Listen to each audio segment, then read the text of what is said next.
Donc d'abord, bonjour à tous. Alors c'est vrai que cette année, je propose un cycle de 8 conférences sur les grandes figures de la Renaissance.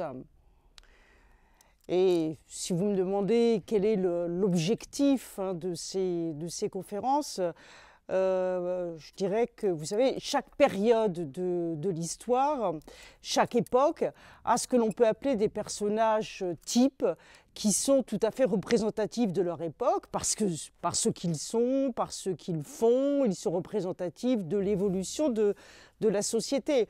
Si je prends à titre d'exemple notre période contemporaine, je citerai par exemple l'informaticien qui n'existait pas il y a encore un peu plus d'une cinquantaine d'années. Au Moyen-Âge, on avait le chevalier, au XVIIe siècle, on avait entre autres le dévot, au XIXe siècle l'ouvrier. Bon, bref, à chaque époque, encore une fois, il y a ces personnages-là. Et donc, pour l'époque de la Renaissance, j'ai pensé qu'il était intéressant de mieux cerner ces personnages. Alors, à quelques exemples que j'évoquerai tout au long de ces conférences, c'est bien évidemment l'humaniste. On pense entre autres à Erasme, qui était qualifié de prince des humanistes. Donc savoir qu'est-ce que veut dire exactement être un humaniste à l'époque de la Renaissance. Vous avez aussi ce qu'on appelle le courtisan. Le courtisan, on pense tout de suite à l'époque de Louis XIV. Or, en fait, c'est à l'époque de la Renaissance que ce type de personnage apparaît véritablement. Et ensuite, il va se perfectionner jusqu'à l'époque de Louis XIV. Bon, donc j'évoquerai le courtisan. On a aussi, bien sûr, ce qu'on appelle l'aventurier, le conquistador, l'explorateur. On a aussi la femme, bien sûr, qui joue un rôle très très important. Donc voilà, donc ce sont ces quelques exemples et d'autres que j'évoquerai lors de ces 8 conférences.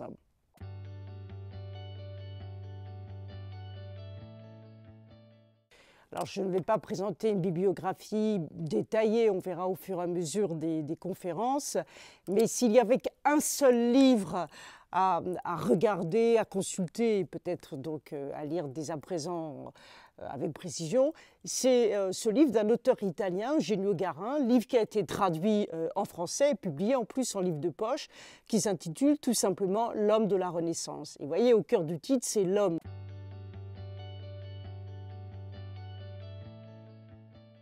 Je souhaiterais que l'auditoire se rende bien compte que l'histoire, ce ne sont pas seulement des dates, des événements, des faits bien précis, même s'ils ont leur importance, mais que ce sont aussi, justement, ces personnages qui sont, encore une fois, je me répète, représentatifs d'une époque et d'une civilisation, et en l'occurrence la Renaissance.